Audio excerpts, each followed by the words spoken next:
It transpired 2 summers prior. My daughter was off in Europe, participating in one of those study abroad programs that imbue a sense of worldliness and invincibility. My husband accepted a consulting position on the other side of the country, returning home only every few weeks. This signified my solitude. Completely, flawlessly, heartbreakingly isolated. I never intended to stumble into anything. The evening commenced with a glass of wine at a coastal bar nestled close to my sister's beach house. A visit that spans an entire week. Nothing further. A moment of tranquility before the school year begins anew. It was in that place that I encountered Eli. At the age of 27, he stood at a pivotal moment in his life. I had reached the age of 46. He tended the bar with his sleeves rolled up and a hint of salt in his hair, the sort of man who grins lopsidedly and addresses you as ma'am just for a laugh. He was never meant to be desired by me, yet he desired me above all else. Oh, how I had lost touch with that sensation. The inaugural evening was filled with joy and mirth. We found ourselves walking barefoot on the sand, drawn closer than necessary. The third one? We barely crossed the threshold. It was merely a fleeting encounter. I repeated that to myself time and again. Only first names, please. Do not include any numerical values. Only bodies entwined, glistening with sweat, as lips explore the contours of an unfamiliar form. A fleeting presence. As I departed from that beach house, I refrained from casting a glance behind me. He lingered as a whisper, carefully stowed away in a silent compartment of my mind. At least, that was my assumption. Up until last Friday. Mom, I'm back. I would like you to be introduced to someone. I pivoted in the direction of the door. With a decisive movement, he entered the space. Eli. Identical. Sun-kissed grin. Identical eyes. The hue of a tempest. This time, he remarked, "Greetings, Mrs. Bennett." And just like that, the past had ceased to remain a distant memory. He remained steadfast. Not for a single moment. He gazed directly into my eyes and offered a smile, inviting, courteous, innocuous. As if he had never laid a finger on me. As if he had never whispered my name with his lips grazing my neck. As if he had never murmured, "You make me forget my age." I summoned a smile, extended my hand as if to an unfamiliar face, and he shook it with the grace of a true gentleman. "Eli," I uttered, striving for a calm demeanor. He inclined his head in agreement. "It's a pleasure to make your acquaintance, Mrs. Bennett." Maya, my daughter, radiated joy between us, completely unaware. "I told you he was adorable," she chuckled, intertwining her arm with his. "Isn't he adorable?" I uttered a few words. I believe I concurred. It seems I even succeeded in eliciting a chuckle. Yet a tingling sensation coursed through my knees. My skin ignited with recollection. As I sat at the dinner table that evening, my gaze remained fixed on the casserole. I found it difficult to meet his gaze for an extended moment. Each time I attempted, it became clear. He recalled. Every detail lingered in his mind. The way he observed me, it lacked desire. It lacked audacity. It was deliberate, as if a flame were poised dangerously near a stack of brittle parchment. He remained silent, never uttering a single word that could betray us. Yet he was not compelled to do so. His quietude spoke volumes. What about mine? Mine was a cacophony of anguish within me. Each smile I conjured, every casual request for salt, every inquiry about how you two met, it all seemed like a disloyalty to the woman I once was. The one who allowed herself to be desired, if only for a fleeting summer. I buried the memory of his hands deep within my chest, swallowing the heat as if it were poison. Following their meal, they strolled outside. Maya pressed her lips to my cheek and murmured, "Don't wait up." As the door clicked shut, I collapsed into the kitchen chair, my voice barely a murmur in the enveloping darkness. "What brings you to this place?" Yet the true inquiry was far more troubling. What shall I do next? The hour was growing late. The hour is far too late for anyone to still be awake. The house lay in a profound silence, a quietude that envelopes the space when all are either lost in slumber or feigning rest. Rest eluded me. I found myself wandering restlessly in the kitchen, shifting items that were perfectly in place. A habit of nervousness I had long since buried in the recesses of my memory. I left the lights off. I preferred the shadows. It exuded a sense of security. And then it reached my ears. The gentle creak of the stairs echoed softly. I stood still, caught in a moment of sheer disbelief. His voice trailed behind, soft and measured. I found myself unable to drift off as well. I chose not to look back. I was unable to. Not with him lingering in the doorway, clad in that same fitted t-shirt he wore back in August. The one I recalled removing from him as if it were effortless. As if I were invisible. "The water's in the fridge," I remarked, maintaining an even tone. Yet, he refrained from approaching the fridge. He approached me with measured steps. Gradually. With great attention. I could perhaps take off in a sprint. "I wasn't certain whether you would speak up," he remarked. I remained facing forward, unwilling to look back. I continued to scrub the spotless counter with a dish towel, as though that simple action could somehow quell the turmoil simmering within me. "I believed you when you said we wouldn't cross paths again," I murmured, my voice barely rising above a whisper. "I was unaware," he remarked. "I had no idea she was your daughter." That moment struck deeply, not due to its falsehood, for it was the undeniable truth. "I believed you had vanished," I whispered. "I believed you had forgotten about me," he replied. In that moment I pivoted. He was nearly there, uncomfortably near. His gaze delved into mine as if he were on a quest to uncover the fragments of the woman I once was, the one who surrendered to his kisses by the ocean, the one who allowed herself to feel without the weight of consequence. "This isn't the place for you," I remarked. "I understand. Her affection for you is profound. I'm aware of that as well." I sensed it, building within me like an uncontainable tempest. The weight of remorse. The longing. The deep, contorted longing to feel desired once more. He advanced a step nearer. And then he committed the act that shattered me. He extended his hand, not to grasp me, but to envelop my fingers in his. Devoid of desire. Not in a state of desperation. Simply soft. Simply authentic. I recoiled my hand as if it had been seared. Yet it wasn't swift enough. It was a shared sensation between us. The subtle glimmer. The blaze. That perilous recollection. Suddenly, before either of us had the chance to utter a word, Maya's voice echoed from upstairs. "Darling, are you heading to bed soon?" He recoiled as if struck by a bullet. I gestured toward the refrigerator. "The water resides within." He averted his gaze from me once more. With a swift turn, I made my way to the fridge, seized the bottle, and vanished into the shadows. There I stood, solitary and abandoned, fingers quivering, the heart beat with a volume that seemed almost unjustified. The sun hung high in the sky. He inquired as Maya busied herself upstairs, preparing for her Pilates class. As if it were an ordinary inquiry. "May we have a conversation? Do not engage in flirtation. Do not touch. Simply converse." I inclined my head in agreement. Absolutely, I did. We ventured out to the back porch, where the hydrangeas flourished as if oblivious to the turmoil unfolding nearby. I perched on the brink of the patio bench. He remained on his feet. A secure separation. Yet again I sensed it, the electric crackle in the atmosphere.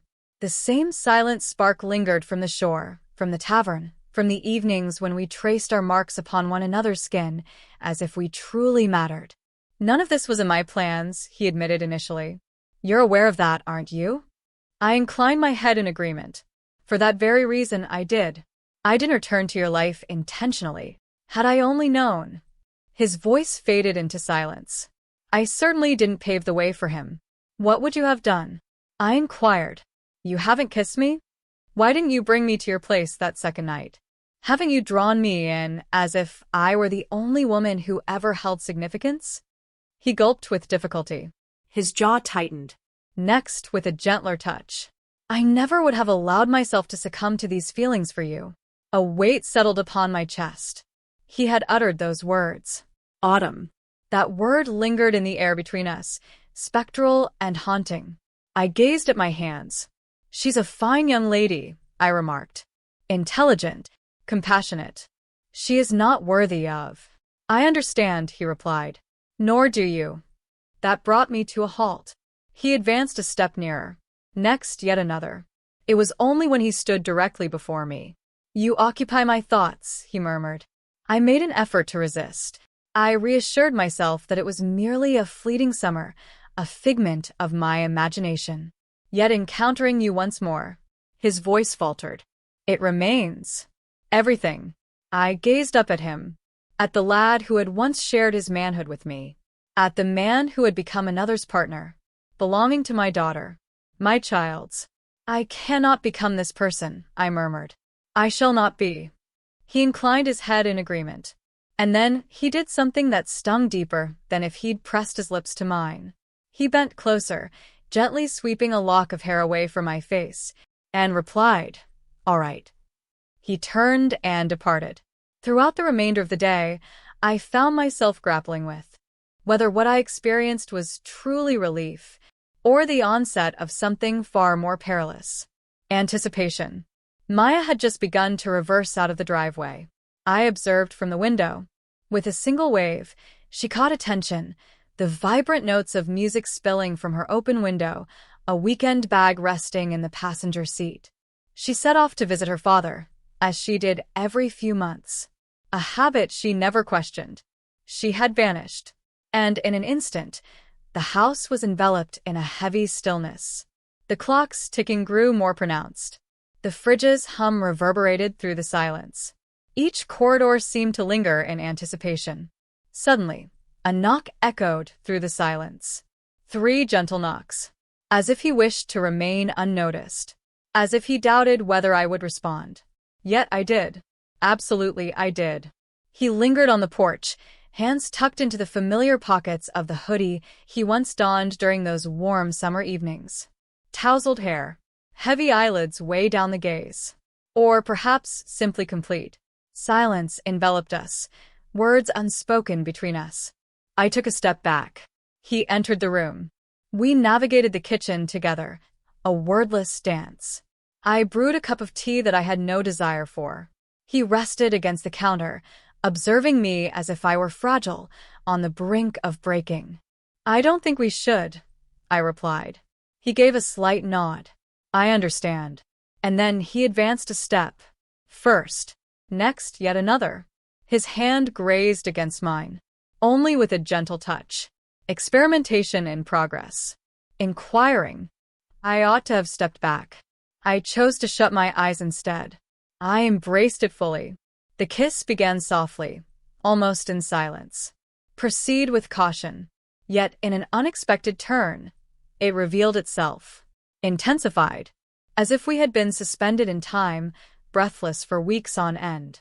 The cold surface of the fridge met my back with a sudden thud. His hands rested on my waist, drawing me closer as if it had been a long-held fantasy of his.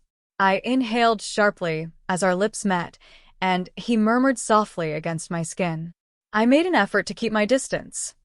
And I murmured in reply, Then cease your efforts. We never quite reached the upper floor. The rug in the hallway snagged my heel. The wall cradled my spine. The kitchen floor chilled our skin as we surrendered, wholly, at last, to the truth we believed we could conceal. Silence enveloped the space that followed. Only the whisper of his breath against my neck. Only my fingers entwined in his hair. Merely the pain of realizing this was the moment from which there was no turning back. I was indifferent. Not at this moment. For the first time in years. Once more, I experienced the essence of femininity within me. Not a parent. Not a spouse. Merely a woman. What about him? He failed to evoke a sense of youth within me. He brought authenticity to my existence. It was merely a shirt. Wrinkled. Gentle. His scent lingered, a blend of salt and citrus, along with an elusive note I couldn't quite identify, but had etched in my memory. I hadn't even realized he had left it behind. He must have let it slip some time between this second glass of wine and the way my back arched against the couch. I intended to conceal it. I truly did. Yet, the following day, all became a haze. Maya returned home sooner than anticipated, claiming that her dad's new girlfriend had given her a headache and that she longed for real food. A smile graced my lips. I prepared a meal. I completely overlooked the shirt. It wasn't until 2 days later that I stumbled upon it in the laundry basket, perfectly folded and resting atop the whites. Clearly visible, untouched by flames, simply existing. I grasped it cautiously, as if it could snap back at any moment. With my heart racing, I felt the weight of it in my hands just as Maya stepped into the room behind me. "That belongs to Eli," she remarked nonchalantly, extending her hand toward the bowl to grab an apple. He sought it out. I stood still, caught in a moment of sheer disbelief. "Right," I whispered, striving to keep my voice steady. "He must have forgotten it the last time you both visited." She nodded and savored a bite. Liquid trickled down her wrist. She appeared completely unassuming. Yet I did. I found myself unable to look away. Upon her visage, her hands, her stance, in pursuit of something elusive. Everything. Yet she offered me nothing. Aside from this. "Are you all right, Mom?" I blinked. Excessively swift. Overwhelmed by guilt. "Certainly," I replied. Simply exhausted. She observed me for a moment that stretched just a bit longer than the ordinary. Then, a smile graced their lips. "It would be wise to take more time for rest. Your radiance has been remarkable of late." I chuckled, a sound that pierced the air, too bright and too keen. She exited the room. There I was, clutching that cursed shirt, my hands shaking uncontrollably. For the simple reason that she was unaware. Yet she felt it, lurking beneath the surface. A change had swept through the atmosphere. The residence had transformed. And I had introduced a fissure into our foundation, one that I was at a loss to mend. Our paths crossed in the garden. It wasn't exactly on the agenda, not in any meaningful way. He arrived to assist Maya in tending to the plants with water. She had inquired, with a hint of mischief, as she ventured out to pick up some groceries. He agreed. I remained hidden for the majority of the time. I observed from the vantage point of the kitchen window. Yet, as I ventured outside, an irresistible pull. We found ourselves alone once more, enveloped by tomatoes and basil, with an abundance of memories nestled among them. He brushed his hands against his jeans, held back words for a moment. Then he turned his gaze toward me, and for the first time, weariness etched across his features. Not in a physical sense, with deep feeling, weathered. "I can't continue down this path," he murmured gently. I chose not to respond. I had been whispering the same words to myself each night. He advanced with measured intent, near enough for the space that separates us to become almost tangible. "I desire you," he murmured, "but not in this way. Not in the shadows. Not in deception." A tightness gripped my chest. For I had envisioned those very words in my dreams. And now that they had arrived, spoken into existence, they filled me with dread. "She is my daughter," I declared. "I understand. She has faith in me." He cast his gaze downward. Then he stepped back, a crack forming in his voice. "And despite everything, I find myself falling in love with you." I held my breath, was unable to. For it was the sole notion I had yet to permit myself to embrace. Desiring me was one aspect. Adoring me? That was a loss I simply could not bear. "I'm not asking you to make a choice," he stated. "Yet, I must understand what we truly are. For I can no longer maintain this facade of joy, while seated across from the two of you, pretending that I am not being torn asunder within." The breeze danced through the lavender. A distant bird's song floated through the air. All that occupied my mind was, this was meant to be a fleeting summer romance. Only a handful of evenings spent within another's essence. This is not it. It is not love. Not this profound, all-consuming pain. Yet, as I gazed upon him, I understood. He had no intention of lingering indefinitely. What about me? I found myself poised at the brink of a life from which there was no turning back. It lacked the essence of love poetry. It lacked any semblance of romance. Merely a tattered fragment of paper bearing 5 haphazard words. I long for the flavor of your essence. It was penned in the aftermath of his departure. Concealed it within a drawer.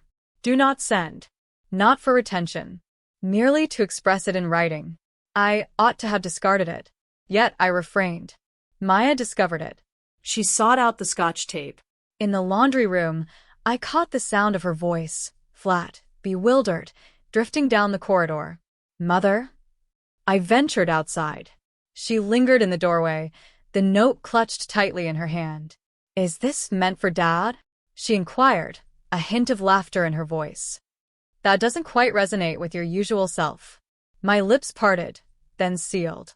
And that fleeting moment of doubt? That was everything it required. She gazed upward at me, and a change flickered in her gaze. Not anger. Not at this moment. Only silence. A chilling, abrupt silence enveloped the surroundings.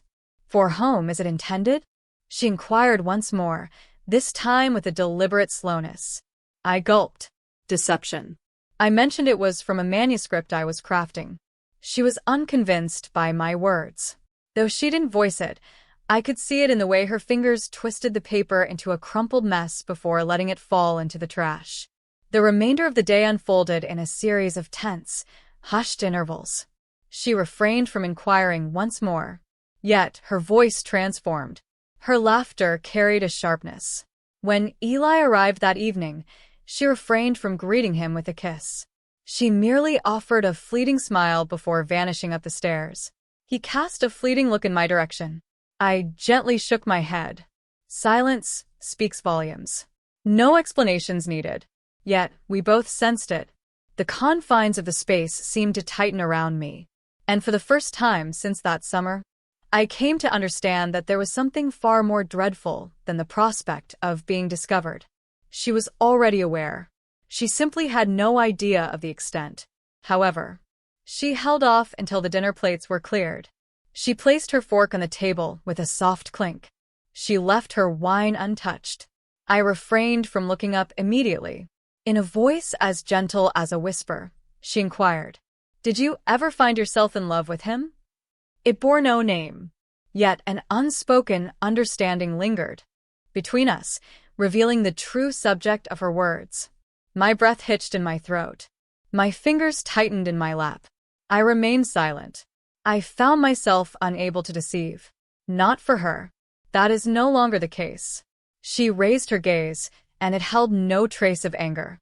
They were imploring. A daughter clung to the faint hope that her mother might finally admit she was mistaken. It has lingered in your gaze for weeks, she remarked. You beam when you converse with him, yet it's a different kind of beam than the one you share with me. Or anyone else at all. There's a stillness in the air. More melancholic. As if you've already experienced a loss. A fiery sensation gripped my throat. I felt the urge to reject it. Claim it was merely a figment of her imagination. Attribute it to the tumult of midlife, the shifts of menopause, or perhaps an excess of wine. Yet she was no longer a child. She had become a woman. She had a way of seeing right through me, a clarity that only comes from having faced pain in the past. You advised me to guard my heart, she murmured. However, you did not exercise caution with yours. Tears welled up before I had a chance to hold them back. They cascaded down my cheeks, quiet and unwelcome. It wasn't my intention for this to occur, I remarked. Yet it did. She rose to her feet, strolled leisurely toward the sink. She turned away from me. Had it occurred prior to my arrival? She inquired. Or, at that moment, I was at a loss for words as well. The reality was simply too harsh to confront. The timeline has become indistinct. What began as a fleeting indulgence had entwined itself into my life, suffocating all that I held dear. She nodded, as if she had anticipated that stillness. And then she uttered the one revelation I had not braced myself for. I bear you no ill will. I gazed upward, taken aback. I wish to, she added. However, I do not. She pivoted, her complexion wan yet resolute. I noticed the way he gazed at you as well. And a part of me believes you belonged to him long before you ever belonged to me. And then in an instant, she ascended the stairs. Silence, please. Kindly refrain from slamming doors. Only the gentle echo of a heart shattering softly in the distance. What about mine? Mine shattered along the hers. For she was indeed correct. And I was far from innocent. Merely a woman who allowed herself to embrace love, if only for a fleeting moment, and overlooked the price of lasting in memory. He arrived after the sun had dipped below the horizon. Maya had left, claiming she required time, space, and distance. Without uttering a word about her destination, she met my gaze directly as she walked away. And I understood the implications of that. Enough with the facade.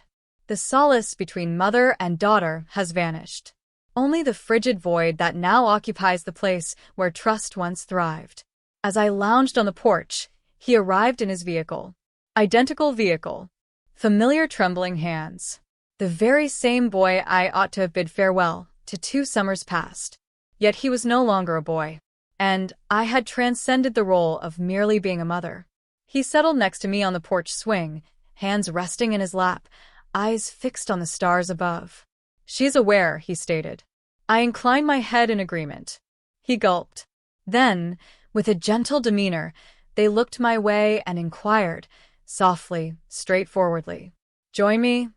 I hesitated before responding, for there existed within me, the concealed part, the yearning part, a desire to do so. Yearned to escape into the open air. To begin anew. To think that I still had the freedom to select something solely for my own enjoyment. Yet, her visage emerged vividly in my thoughts. Maya, just 5 years old, grasping my hand tightly as we stepped into her first day of school. Maya, just 15, weeping against my chest after experiencing her first heartbreak. Maya, just last week, her voice quivering yet resolute, declared, I don't hate you. In that instant, the true essence of love revealed itself to me. Not the type that ignites a fiery sensation on your skin and sends your heart into a frantic rhythm. The sort that endures, even in the midst of pain. I can't, I murmured softly. He shut his eyes. I extended my hand towards him, grasped it for the final moment. What we shared will forever linger in my memory, I said. Yet I refused to sacrifice her for the sake of holding on to it. He gave a slight nod. There was no dispute. I did not plead. He leaned in closer, resting his forehead against mine, and exhaled softly. You made me feel significant. And then he departed. There was no final kiss. There was no grand farewell. Just the sound of gravel under tires and the emptiest silence I've ever known. I remained in that spot until the first light of dawn broke through the horizon. In the quiet of that morning, I inscribed the sole truth that remained with me. He was merely a fleeting summer romance, until he transformed into the enigma I could never articulate.